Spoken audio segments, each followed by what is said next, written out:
exatamente. Deixa eu ver se já temos aqui o nosso convidado de hoje, né, no Closing, o Renato Meirelles.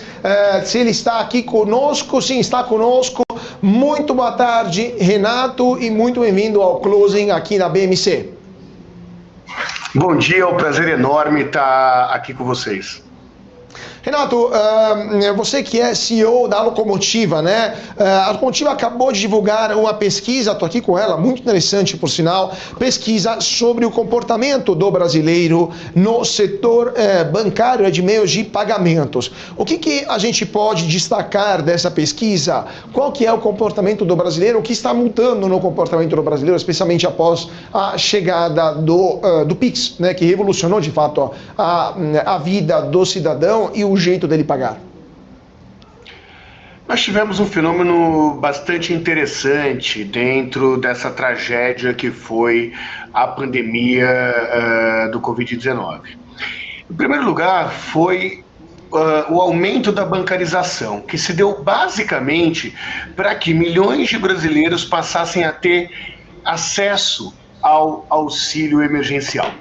Com esse acesso ao auxílio emergencial se dando de forma eletrônica, além do número de desbancarizados ter caído substancialmente, eles tiveram uma série de estímulos para usar o Pix, que também se consolidou no Brasil no mesmo período da pandemia, no mesmo período em que esses brasileiros estavam abrindo as suas contas para receber o auxílio emergencial. Então, de um lado, a gente teve um instrumento de entrada de dinheiro.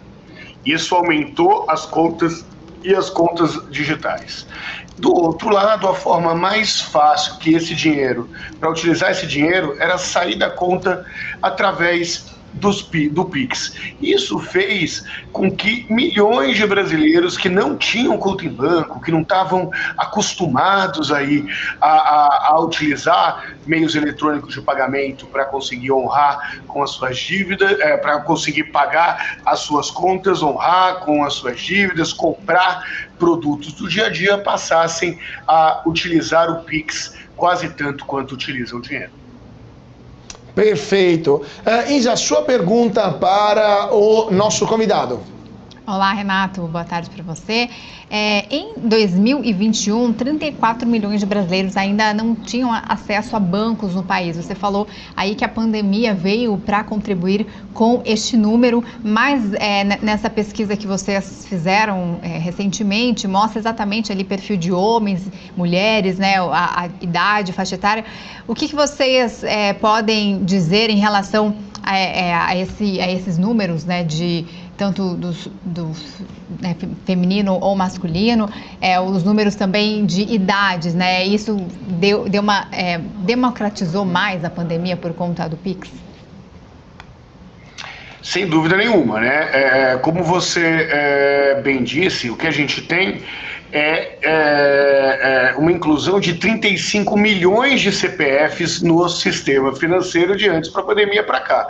Tanto que hoje o número de desbancarizados é de pouquíssimo mais do que 3 milhões de brasileiros. Para ser exato, 3,2 milhões dos brasileiros adultos apenas, né, dos 160 milhões aí de brasileiros não tem conta em banco, o que é um número bastante menor do que o que nós tínhamos antes da pandemia. Qual é o detalhe? E esses brasileiros ainda são majoritariamente das classes D e E.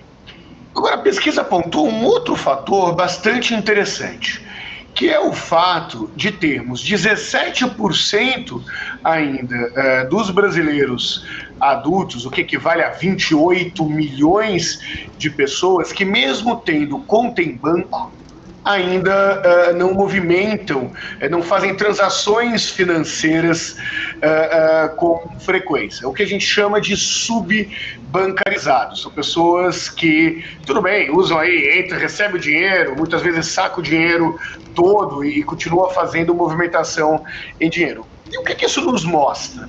Que o próximo passo dos bancos para conquistar essa imensa massa de brasileiros é passar a oferecer os serviços financeiros, um cartão de crédito, oferecer acesso a microseguros, a algum modelo de investimento, de microinvestimento para os brasileiros de menor renda, para que eles não vejam o banco apenas como um meio de pagamento, os bancos praticamente funcionando como uma carteira digital, e passem a enxergar o banco como um indutor da economia. E desde quando os bancos existem, o papel dos bancos é funcionar como o indutor da economia, financiando aí a abertura de negócios ou consumo.